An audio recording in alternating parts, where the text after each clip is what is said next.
Hello friends, lockdown में सब कुछ अच्छा चल रहा होगा। उम्मीद है कि पढ़ाई हो रही होगी और पढ़ाई करते रहिए। एग्ज़ाम वगैरह पॉसिबली होने की उम्मीद है क्योंकि बहुत सारी वैकेंसीज़ आ रही हैं, नोटिफिकेशंस आ रहे हैं, न्यूज़पेपर में हलचल है। तो थोड़ा ध्यान रखिए इस बात का। हम लोग चैप्टर 8 तक कर चुके थे, NCERT क्लास 6 हिस्ट्री ना, और आज हम चैप्टर 9, 10 आगे चलते हैं। देखो 9th जो चैप्टर है क्लास 6 का, वो टॉपिक है ट्रेडर्स, किंग्स एंड पिलग्रिम्स। तो जाहिर सी बात है ये चैप्टर इन्हीं 3 बातों के इर्द गिर्द घूमेगा। ट्रेडर्स पूरे इंडियन सब कॉन्टिनेंट में, सिर्फ आज जो इंडिया है वो नहीं, पाकिस्तान वगैरह सब मिला के जो इंडियन सब कॉन्टिनेंट बनता था तब की बात कर रहे हैं ना हम लोग। तो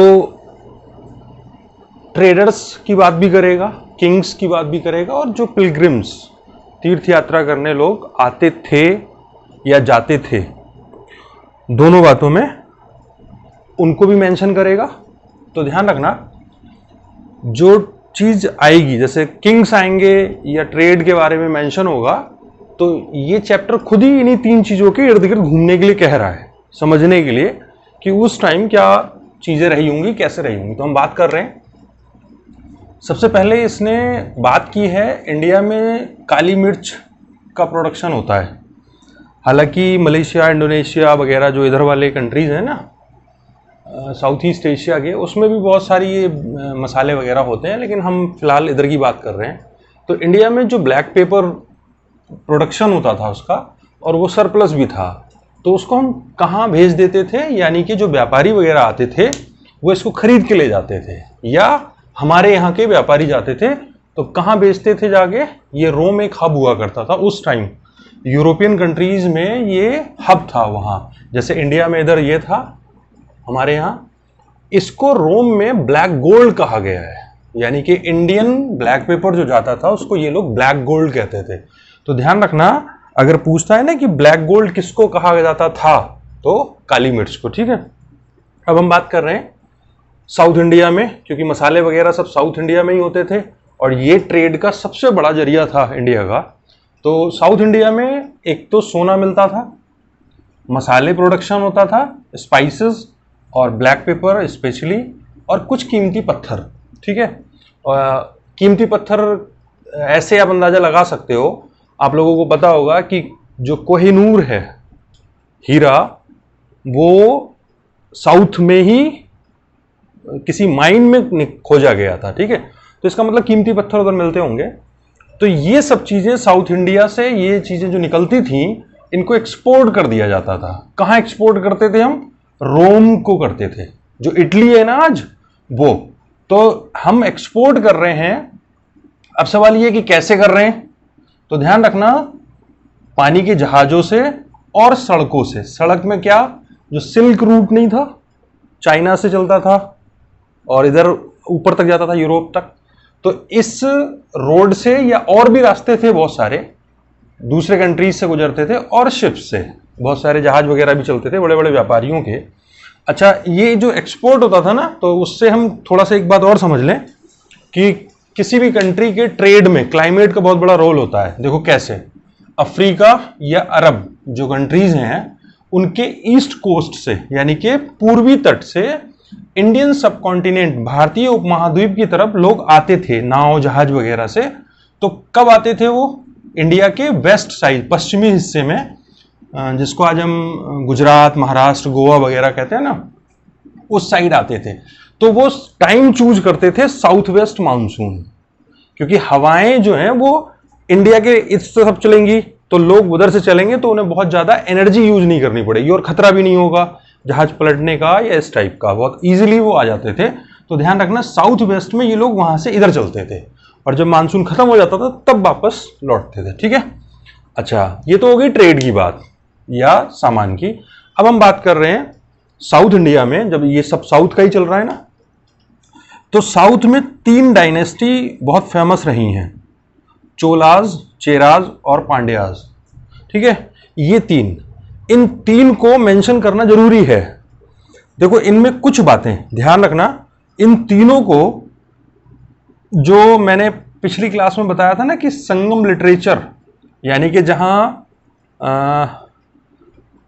तमिल भाषा का जो लिटरेचर कंपाइल्ड किया गया है, एक जगह ग्रंथ लिखे गए तो उसको संगम कह देते थे, यानी कि बहुत सारे साहित्य के लोगों का मिलन होता था तो संगम होता था, तो उसी को संगम लिटरेचर के नाम से कहा गया। ठीक है, मैंने पहले भी बताया था। तो संगम लिटरेचर यानी किताबों में मोवेंदार एक वर्ड आया है। ये मोवेंदार इसका मतलब होता है तीन मुखिया, 3 चीफ्स। तो ये मोवेंदार वर्ड किसके लिए आया है, ये बात ध्यान रखना, ये इंपॉर्टेंट है कि मोवेंदार वर्ड किसके लिए आया, पांड्याज के लिए, चेराज के लिए और चोलाज के लिए। ठीक है, ये 3 डायनेस्टी के लिए ये वर्ड यूज हुआ है संगम साहित्य में। अच्छा, इन तीनों की अगर हम बात करें, चोल, चेर, पांड्य, इन तीनों के सत्ता के 2-2 केंद्र हुआ करते थे। क्यों? अब ये कॉमन सेंस की बात है कि जब आप साउथ में हो, ये एरिया है ना इन्हीं लोगों का, तो जब आप साउथ में हो, हर तरफ सी है, तो आपको 2 सेंटर बनाने ही पड़ेंगे, एक अंदर जनता को कंट्रोल करने के लिए या शासन चलाने के लिए, और एक कोस्टल साइड में जो जहाज लोग के लिए, जहाज से आ रहे हैं लोग, व्यापारी आ रहे हैं या जा रहे हैं, उनको भी आपको कंट्रोल करना है टैक्स वगैरह वसूलने के लिए। टैक्स तो नहीं कह सकते, वो फी या गिफ्ट वगैरह लेते थे ये लोग, ये तीनों टैक्स नहीं लगाते थे। तो इन तीनों के सत्ता के 2-2 केंद्र होते थे। तो मैंने यहां लिख दिया है, एक तट पे कोस्टल एरिया में और एक इनर साइड में। ठीक है, ध्यान रखना। अच्छा, इनकी खास बात क्या थी तीनों डायनेस्टी की, कि ये टैक्स नहीं लगाते थे, ये टैक्स के बदले में गिफ्ट लेते थे। अब गिफ्ट देना ना देना वो इंसान की मर्जी है, इसका मतलब कंपल्सन बहुत नहीं रहा होगा, ये कहना चाह रहे हैं। अच्छा, जब ये आर्मी इनकी निकलती थी ना बाहर अटैक वगैरह करने के लिए, तो जिसको हराते थे उससे शुल्क लेते थे, फी जिसको आज हम कहते हैं ना, वो वसूलते थे। ठीक है।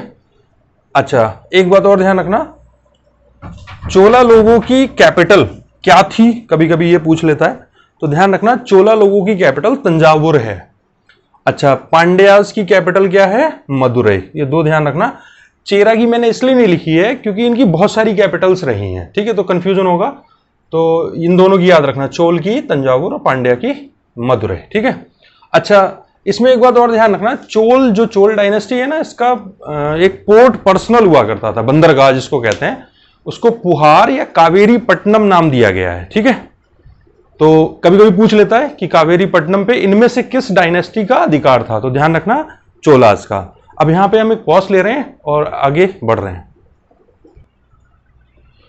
हाँ, तो फ्रेंड्स हम बात कर रहे थे ना, वहां पे हमने पॉज लिया था चोल, चेर, पांड्य, ये हमने बात यहां तक की थी। इन 3 डायनेस्टी के बाद एक डायनेस्टी नया आया है, इनके लगभग 200 साल के गैप के बाद, सातवाहना डायनेस्टी। ये सातवाहन डायनेस्टी इंडिया के वेस्टर्न पार्ट में डोमिनेट करने लगा। ठीक है। अच्छा, इन तीनों के बाद की बात हो रही है, लगभग 200 ईयर्स। इनको एक नाम दिया गया था हिस्ट्री में, दक्षिणापथ के स्वामी, यानी कि ऐसे कह सकते हैं हम कि lords of the south route, ऐसे कह सकते हैं हम, यानी कि दक्षिण की तरफ जो रास्ता जाता था उसके ये मालिक हैं, ये कहना चाहते हैं। तो इसका मतलब ये होगा कि सातवाहन लोग इतना ज्यादा कंट्रोल करने लगे होंगे इन तीनों के खत्म होने के बाद कि साउथ पूरा उनके हिसाब से चल रहा होगा। तभी आप इनको ये कह रहे हो ना दक्षिणापथ के स्वामी, कि अगर इधर कोई भी एंटर करेगा तो इनसे आपको परमिशन लेनी पड़ेगी। तो ये क्यों कह रहे हैं हम, तो ध्यान रखना, दक्षिणापथ एक वर्ड है जो यूज होता था उस टाइम पूरे साउथ इंडिया के लिए या साउदर्न पार्ट के लिए, दक्षिण भारत के लिए, दक्षिणी हिस्से के लिए। उस समय एक कॉमन वर्ड यूज होता था दक्षिणापथ इस टाइम पे। तो इसीलिए सातवाहना को दक्षिणापथ के स्वामी एक टैग दिया गया है। ठीक है, ध्यान रखना। ये पूछता है कि दक्षिणापथ के स्वामी किसको कहा गया है। अच्छा, इसी टाइम हम एक और बात अगर करें, ट्रेड की बात चल रही है ना, कि ट्रेड टॉपिक जो था इसका चैप्टर का, वो ट्रेड भी उसमें शामिल है राजाओं के साथ साथ। तो एक ये रेशम बहुत इंपॉर्टेंट पॉइंट आएगा यहाँ पे, क्योंकि सिल्क रूट जो चाइना के कब्जे में था उसको लेके पूरे वर्ल्ड में ट्रेड होता था बहुत बड़े लेवल पे। तो रेशम से ही शुरुआत कर रहे हैं। रेशम का जो बनाने का तरीका है उसको इन्वेंट किया था चाइनीज लोगों ने, और कब किया था? लगभग 5000 BC के आसपास, यानी कि अब से 7000 साल पहले लगभग, ठीक है, 7020 साल पहले आज से। तो इन्होंने इन्वेंट किया। अच्छा, ये ऐसे ही इन्वेंशन हुआ है, कोई ऐसा नहीं है कि इरादा करके उस टाइम लोगों ने कुछ सोचा होगा। ये कोई कीड़े वीड़े कुछ कर रहे होंगे, उसी में रेशम सा बन गया होगा। क्योंकि शायद मैंने एक जगह पढ़ा था हिस्ट्री की किसी बुक में कि कुछ कीड़े गिर गए थे बॉयल होते हुए पानी में, तो उसी में वो जाल सा फैल गया, तब इन लोगों को समझ में आया। तो ये अब से 7000 साल पहले की कहानी है, रेशम की खोज होना। अब चाइनीज कितने अच्छे होते हैं ये आपको पता है, देख ही रहे हो आप। तो ये लोग 5000 BC इन्होंने जो इन्वेंट किया ना रेशम, इसको इन्होंने पूरी दुनिया से छुपा के रखा था। यानी कि वो कैसे बनता है, उसका क्या प्रोसेस है, ये बताते नहीं थे किसी को।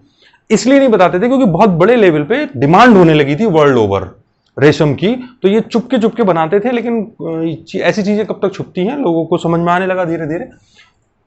फिलहाल कई 100 साल तक ये छुपा के रख रहे थे उसको बनाने का तरीका। फिर देखो, यहां से जो रेशम चाइना से प्रोडक्शन होता था उसको पूरी दुनिया में लोग लेके इधर से उधर जाते थे खरीदने के लिए।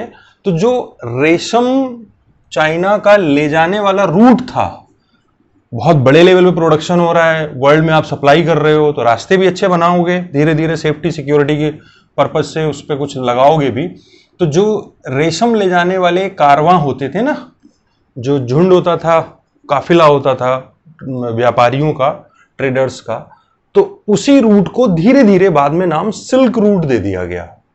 ठीक है, जो चाइना से चलता हुआ और पाकिस्तान के थोड़ा सा ऊपर उस एरिया से निकलता हुआ जाता था यूरोप तक। ठीक है, इसी को लेके आपको पता होगा ना, अभी चाइना बहुत सारे प्रोजेक्ट भी बना रहा है सिल्क रूट को लेके, एक रोड बना रहा है ये वगैरह।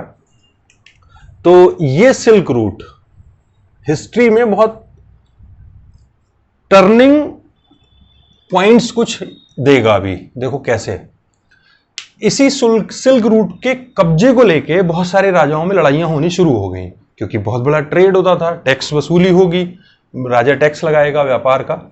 तो इस सिल्क रूट पे कुछ टाइम तक हमारे यहां जो कुषाणा डायनेस्टी है ना, उसका कंट्रोल रहा है। तो अब हम इस टॉपिक से इससे आ रहे हैं। तो कुषाणों का कंट्रोल इस सिल्क रूट पे रहा है। कौन से वाले रूट पे? क्योंकि ये तो बहुत चाइना तक था ना, चाइना यूरोप तक। ये कौन सा? जो सेंट्रल एशिया और नॉर्थ वेस्ट इंडिया, यानी कि अफगानिस्तान पाकिस्तान का जो आज एरिया है, सेंट्रल एशिया और नॉर्थ वेस्ट इंडिया, इस पे कुषाणा डायनेस्टी का कंट्रोल था। तो जाहिर सी बात है इस एरिया में जितना भी सिल्क रूट आएगा, रास्ता आएगा, उन पे इनका कब्जा होगा, है ना। अब देखो, कुषाण जो लोग थे, इनको जो सिल्क रूट इनके हिस्से में आ रहा था, इनके जो जुरिस्डिक्शन था उसमें जो सिल्क रूट पड़ता था, वो सेंट्रल एशिया से, जो हमारे यहाँ इंडस रिवर है ना, सिंधु नदी, उसका मुहाना, यानी कि जहां वो समुद्र में मिलती है, सेंट्रल एशिया यानी कि ऊपर लेके ईरान से थोड़ा इधर, वहां से लेके सिंधु नदी तक, ये पूरा एरिया इनके कब्जे में है। और ये वाला जो रूट का एक, उस सिल्क रूट का एक रास्ता उसी में से निकलता था, वो यहां तक आ रहा था, सिंधु नदी के मुहाने तक। तो आप समझ सकते हो ट्रेड किस हद पे होगा, बहुत जबरदस्त होगा, है ना। अच्छा, एक बात और ध्यान रखना, जो अब कुषाणा की बात हो रही, तो कुषाण लोगों की 2 सेंटर हुआ करते थे सत्ता के, एक जो आज पाकिस्तान में पेशावर है वो, और दूसरा इंडिया में जो मथुरा है यूपी में वो। ये 2, पेशावर और मथुरा, और यही दोनों कुषाण लोगों की कैपिटल भी बन चुकी थी। पेशावर पहली कैपिटल थी और दूसरी कैपिटल मथुरा बनी है, और मथुरा इंडिया में बहुत बड़ा ट्रेड का हब रहा है। और इन कुषाणों के टाइम पे ही यहाँ पे मूर्ति कला का बहुत बड़ा सेंटर बन चुका था पूरे वर्ल्ड का, ठीक है। और एक बात यार ध्यान रखना कुषाणों के बारे में कि सोने के सिक्के सबसे पहले इंडियन सब कॉन्टिनेंट में, भारतीय उपमहाद्वीप में किसने जारी किए थे? तो ध्यान रखना, सबसे पहले गोल्ड कॉइन्स कुषाण लोगों ने जारी किए हैं। अब यहां पे एक बहुत फेमस राजा है कुषाणों की डायनेस्टी से, और इस कनिष्क राजा के नाम पे बहुत सारी चीजें हैं और इसने बहुत कुछ किया भी है, बहुत बड़ा राजा भी रहा है ये। तो अब हम कनिष्का को ना अलग से डिस्कस करते हैं, ठीक है। यहाँ पे हम पॉज ले रहे हैं। हाँ, तो हमने वहाँ पे पॉज लिया था ना कि हम कनिष्का के ऊपर बाद में डिटेल में भी डिस्कस करते हैं।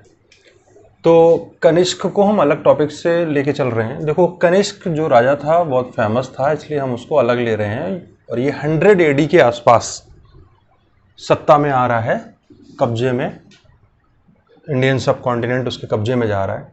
देखो, कनिष्का ने जो जो किया वो इंपॉर्टेंट है, क्वेश्चंस उसी से बनते हैं। सबसे पहली बात, इसने 78 AD 78वीं सदी में एक नया ईयर चलाया जिसको शक संवत कहा गया है। तो अगर हम क्रिश्चियन कैलेंडर के हिसाब से देखें, ग्रेगोरियन कैलेंडर के हिसाब से, तो 78 AD जो हम काउंट करें उसके हिसाब से शक संवत आएगा, ठीक है। यानी कि फर्स्ट शक संवत आएगा, कहने का मतलब ये है। तो आमतौर पे क्वेश्चन ये पूछता है कि शक संवत किसने शुरू किया? तो कनिष्का ने। कब शुरू किया? 78 AD में। ये दो क्वेश्चन बनते हैं, ठीक है। अच्छा, इसने एक अच्छी बात ये थी कि कनिष्क ने बौद्ध धर्म को बहुत पैट्रोनेज दिया था। तो बौद्ध परिषद यानी कि बौद्ध या बुद्धिस्ट काउंसिल इसने फॉर्म की थी। तो ये फॉर्म करने का मतलब ये था कि राजा अगर किसी रिलीजन को प्रमोट कर रहा है तो लोग उससे जुड़ेंगे, ऑब्वियस है। तो मकसद वही था कि ये बौद्ध धर्म ज़्यादा से ज़्यादा फैले। अच्छा, इसके दरबार में अश्वघोष नाम का एक व्यक्ति है, आप उसको राइटर कह सकते हो। इसने बुद्ध चरित नाम की एक किताब लिखी है बुद्धा के बारे में या बुद्ध रिलीजन, बुद्धिज्म के बारे में। और ये किस लैंग्वेज में लिखी है? संस्कृत में। ये ध्यान रखना है आपको। बुद्ध चरित किसके पीरियड में लिखी गई? कनिष्का के। किसने लिखी? अश्वघोष ने, ठीक है। किस लैंग्वेज में लिखी? संस्कृत में। अच्छा, एक बात यहाँ इंपॉर्टेंट ये है कि कनिष्का के टाइम पे जो बौद्ध रिलीजन था ना, बुद्धिज्म, उसमें एक नया विंग तैयार हुआ। जैसे आमतौर पे क्या होता है, रिलीजन बनता है तो उसमें नए नए सेक्ट बन जाते हैं। तो ऐसे ही बुद्धिज्म में भी एक नया बना महायान, और ये महायान सबसे ज्यादा प्रमोट हुआ कनिष्का के टाइम पे, ठीक है। हीनयान, एक हीनयान था और एक महायान। तो हीनयान और महायान दोनों में थोड़ा सा डिफरेंस है, वो जब बुद्धिज्म पे हमने डिस्कस किया था तब आया था, आगे भी आएगा। तो ध्यान रखना, ये इसका इवोल्यूशन बहुत तेजी से होने लगा, यानी कि डेवलपमेंट इसका होने लगा, पॉपुलर होने लगा ये महायान। इसमें क्या खास बात थी? खास बात ये थी कि अभी तक बुद्ध की, महात्मा बुद्ध की कोई मूर्ति नहीं थी, सिर्फ कल्पना थी लोगों के पास, उसी से उसको फॉलो करते थे। लेकिन अब बुद्ध के कुछ इंडिकेशंस, कुछ सिंबल्स को पूजा जाने लगा। जैसे सपोज करो किसी भगवान की मूर्ति रखी है, तो हम भगवान की मूर्ति की जगह पे, जैसे सपोज करो भगवान राम के कोई एक सिंबल है, जैसे मान लो खड़ाऊ है, पैर में पहनने वाली चप्पल, उसको आपने रख दिया तो आप उसकी पूजा कर रहे हो, मतलब राम की तो पूजा कर रहे हो, भले ही वो सिंबल है। ठीक वैसे ही इस महायान विंग में स्टार्टिंग में एकदम मूर्तियां नहीं बनी हैं महात्मा बुद्ध की, कुछ सिंबल्स की पूजा हो रही है। जैसे पीपल का पेड़, क्योंकि महात्मा बुद्ध को पेड़ के नीचे ज्ञान प्राप्त हुआ तो पीपल को पूजने लगे। ये सब जो कई जगह मूर्तियां मिली है ना, उसमें ये इंडिकेशन है। कहीं पे कोई जानवर है या कोई भी इंडिकेशन ऐसा जो महात्मा बुद्ध को इंडिकेट कर दे, उसकी पूजा होती रही शुरू में। लेकिन फिर बाद में धीरे धीरे महात्मा बुद्ध की मूर्तियां बनने लगी, यानी कि अब मूर्ति पूजा महात्मा बुद्ध के लिए इस बुद्धिज्म का या बुद्ध धर्म का अंग बन गई महायान से। और जो लोग महात्मा बुद्ध की पूजा वगैरह मूर्ति के तौर पे नहीं करते थे उन्हें हीनयान कहा गया था। ठीक है, तो बुद्ध की मूर्तियां बनने लगी और पूजा पाठ होने लगी। मूर्तियों का सबसे बड़ा हब क्या था? मथुरा, और दूसरा क्या था? तक्षशिला। ठीक है, दो मूर्ति बनने के हब थे, ध्यान रखना इस बात का। अच्छा, एक तीसरी चीज इसमें और आई इन दो के अलावा, वो ये कि पहले बोधिसत्व को केवल आने वाला महात्मा बुद्ध का रूप माना जाता था, और जो बुद्धिज्म को फॉलो करते थे, जो साधु संत होते थे, वो भिक्षा भीख मांग के अपना काम चलाते रहते थे, किसी से कोई मतलब नहीं रखते थे, मतलब उपदेश वगैरह नहीं देते थे। लेकिन अब इस बोधिसत्व की जो फ्यूचर की कल्पना है वो बदल गई, और अब बोधिसत्व आस्था जैसे जैसे बदली तो लोगों को, यही लोग जो भिखारी वगैरह थे महात्मा बुद्ध के फॉलोअर्स, वो लोगों को अब शिक्षा भी देने लगे धर्म की और अच्छे कामों की। और इसी वजह से जब ये लोगों के बीच जाने लगे, पॉपुलर होने लगे, अच्छी बातें करने लगे, तो फिर इसी कल्पना बोधिसत्वा की कल्पना की भी पूजा होने लगी है। ठीक है, धीरे धीरे वो पॉपुलर हो गई, तो बाद में फिर बोधिसत्व की कल्पना की पूजा होगी। ठीक है, अब हम बौद्ध धर्म पे ही जरा थोड़ा सा और चलें कि बौद्ध धर्म का जो सबसे ज्यादा फैलना, उसका बुद्ध धर्म सबसे ज्यादा फैला कहां है? तो ध्यान रखना, वेस्ट इंडिया में और साउथ इंडिया में ज्यादा फैला है, फैला था ये कह सकते हो आप, तो वेस्ट में और साउथ में। इसी वजह से देखो गुफाएं जो है ना वो बहुत सारी आपको कहां मिलेंगी? पश्चिमी घाट है ना, वेस्टर्न घाट्स, जो महाराष्ट्र, गोवा और इधर एरिया में जो पहाड़ियां हैं छोटी छोटी, उधर बहुत सारी गुफाएं बनाई गई थी उन्हीं लोगों के रहने के लिए, किनके? जो बुद्ध धर्म को फॉलो करते थे, बाबा वगैरह आप कह सकते हो, उपदेश देने वाले। और ये ज्यादातर गुफाएं किसने बनाई थी? राजाओं ने, रानियों ने, ट्रेडर्स ने और कृषक किसानों ने। मतलब आस्था की वजह से ये लोग उसको ग्रांट देते थे, गुफाएं बनवाते थे, उनमें जो उस टाइम की फैसिलिटी रही होंगी वो फैसिलिटी देते थे। तो ये ज्यादातर इन्हीं लोगों ने बनवाई हैं, और इन सबको इनडायरेक्टली बेनिफिट भी होता था जब आप इन लोगों को, यानी कि महात्मा बुद्ध के बताए रास्ते पे जो लोग चल रहे हैं, उनको जब धर्म फैलाने का तरीका बताया गया, अच्छी बातें बताने का तरीका बताया गया, तो लोगों के दिमाग में ये था कि ये आध्यात्मिक लोग हैं, तो क्यों ना इनकी बात को फॉलो किया जाए। और जब लोग उनको फॉलो कर रहे हैं तो जाहिर सी बात है लोग सराउंडिंग में आएंगे उनके, तो लोग उनकी बात को मानेंगे भी। तो ये लोग ज्यादातर ट्रेडर्स वगैरह या जो राजा रानी होते थे, ये अपने आप को बड़ा दिखाने के लिए इन लोगों को फैसिलिटियां देते थे, ताकि ये लोग हमारी भी तारीफ करें और इनका भी भला हो, इस टाइप से। ठीक है, अब यहाँ पे हम एक और पॉज ले रहे हैं। हाँ दोस्तों, तो हमने यहाँ पे एक पॉज लिया था, अब हम बात कर रहे हैं उसी को, बौद्ध धर्म की बात आगे बढ़ा रहे हैं। बौद्ध धर्म इंडिया से कहाँ कहाँ फैला है, इस पे क्वेश्चन आता है। देखो, साउथ ईस्ट एशिया यानी कि इंडोनेशिया, मलेशिया, फिलीपींस, ये सब, और आप चाइना वगैरह ये सब ले सकते हो, इधर गया, श्रीलंका, म्यांमार जिसको पहले बर्मा कहते थे, थाईलैंड, इंडोनेशिया, इन सभी जगह बुद्धिज्म इंडिया से गया है, और सबसे ज़्यादा बुद्धिज्म इधर ही फॉलो होता है। ठीक है, ये ज़्यादातर बुद्धिस्ट कंट्री कह सकते हो आप इनको। हैरानी की बात है कि बुद्धिज्म इंडिया में पैदा हुआ था और इंडिया में लगभग ख़त्म होने की कगार पे।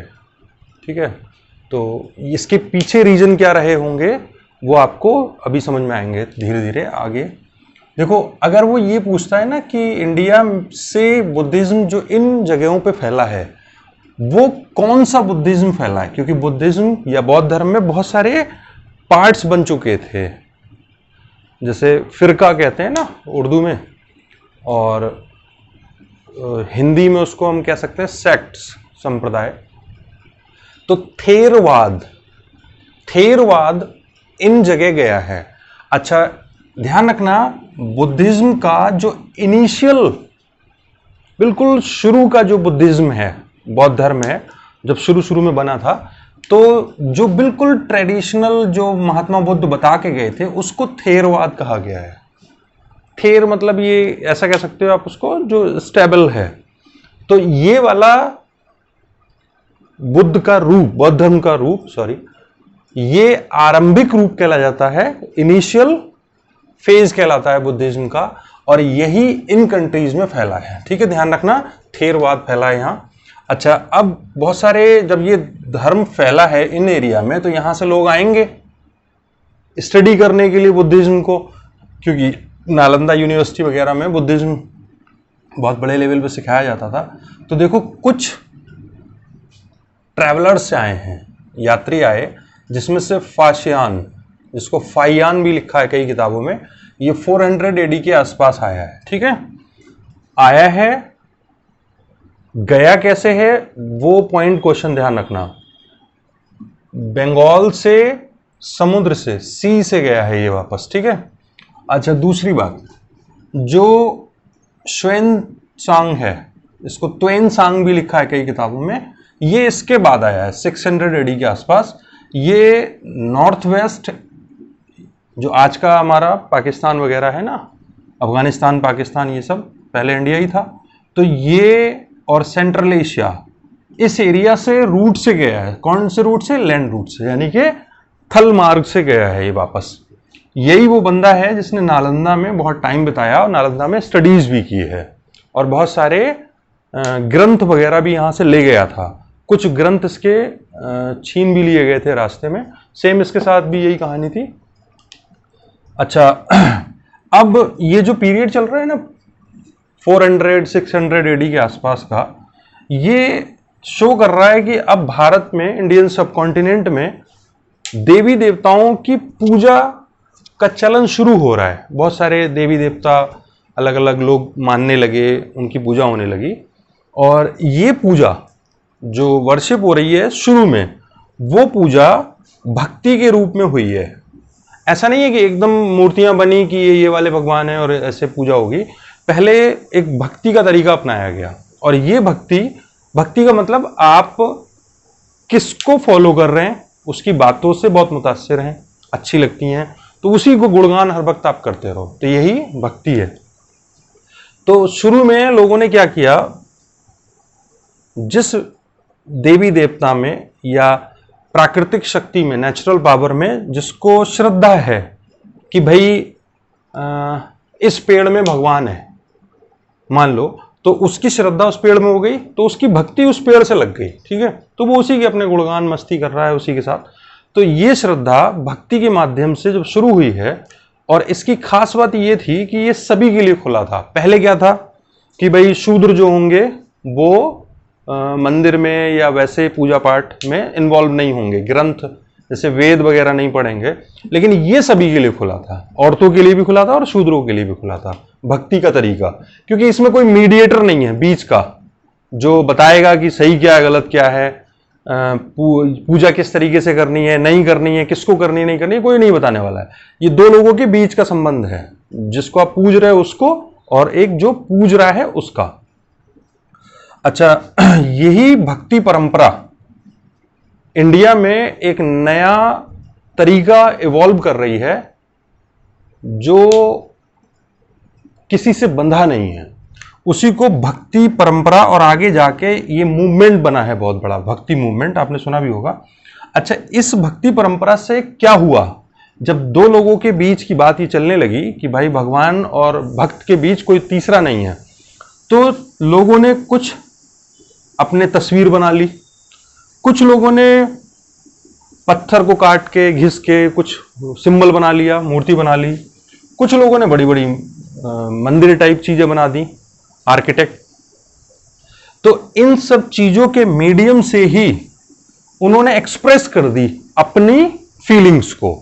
तो ये फीलिंग्स के एक्सप्रेशन बने, और यही एक्सप्रेशन लोगों के बीच जैसे जैसे पॉपुलर होते गए, वैसे वैसे मूर्ति पूजा आगे बढ़ती चली गई, और धीरे धीरे मूर्ति पूजा ने इन सब कॉन्सेप्ट को रिप्लेस कर दिया, और इन मूवमेंट को, हालांकि ये मूवमेंट या ये जो परंपराएं हैं अभी भी भारत में बहुत हैं, लेकिन डोमिनेट करने लगा बाद में धीरे धीरे यही भक्ति परंपरा की चीजें। हाँ, तो अब हम आगे थोड़ा बढ़ रहे हैं उससे। देखो इसमें आगे ना बुद्धिज्म पे बात हो गई, अब थोड़ा सा ये हिंदू वर्ड जो यूज होता है अक्सर, जो एक धर्म को, रिलीजन को इंडिकेट करता है, ये हिंदू वर्ड एक्चुअल में जो अरब के लोग थे और जो ईरान के लोग थे, इन लोगों ने ये वर्ड यूज किया है किसके लिए? जो इंडस रिवर के ईस्ट में रहते थे, यानी कि इंडिया पाकिस्तान के बीच ये रिवर है ना इंडस, तो इधर रहने वाले अरब और ईरानियों ने इस रिवर के इस एरिया में रहने वाले सभी लोगों के लिए ये वर्ड यूज किया है, हिंदू वर्ड। ठीक है, एक बात ये ध्यान रखना कि हिंदू शब्द किसका दिया हुआ है? अरब और ईरानियों का। अच्छा, इसमें लास्ट में इस चैप्टर के ईसा मसीह, जीसस क्राइस्ट के बारे में मेंशन है, तो वो कहाँ को बिलोंग करते थे? ध्यान रखना, बेथलेम। बेथलेम वेस्ट एशिया, जहाँ पे आज सीरिया और फिलिस्तीन और इजराइल, खासकर फिलिस्तीन और इजराइल के बीच ये बहुत बड़ी झगड़े की जड़ भी है, क्योंकि यहाँ पे अलक्सा मॉक्स भी है, मस्जिद भी है, और ये बेथलेम वाला एरिया भी है, यानी कि जीसस क्राइस्ट जहाँ पैदा हुए थे, ये कभी रोमन एम्पायर का हिस्सा हुआ करता था। ठीक है, और बहुत सारी जंगें हुई हैं इस एरिया को लेके जिसकी हम बात कर रहे हैं, खैर वो एक अलग बात है। तो ईसा मसीह या जीसस क्राइस्ट की जब डेथ हुई थी, तो डेथ होते ही 100 साल भी नहीं गुजरे थे, इंडिया में ईसाई धर्म फैलाने वाले लोग आ गए थे। ये मेंशन किया हुआ है, ध्यान रखना, मतलब बहुत तेजी से उनके फॉलोअर्स बढ़ गए। इसीलिए आज वर्ल्ड में सबसे ज़्यादा मोस्ट फॉलोड रिलीजन कौन है? क्रिश्चियनिटी। अच्छा, ध्यान रखना, इंडिया में जो क्रिश्चियनिटी फैलाने लोग आए थे, वो आमतौर पे हमारे दिमाग में बनेगा ना कि अंग्रेज होंगे, यूरोप से आए होंगे, ये बिल्कुल गलत है। ध्यान रखना, इंडिया में जो क्रिश्चियनिटी फैलाने लोग आए थे वो एक्चुअल में वेस्ट एशिया से आए थे, पश्चिम एशिया से, इसी एरिया से जो मैं बता रहा हूं। और ये वो एरिया है जहां सीरिया भी है, आज का सीरिया कंट्री है ना, इसीलिए ये लोग जो वेस्ट एशिया से आए हैं और इंडिया में वेस्ट कोस्ट, पश्चिमी तट पे, यानी कि केरल का ये वाला पार्ट अरब सागर की तरफ, और ये जो कर्नाटका वगैरह, महाराष्ट्र, ये सब है ना,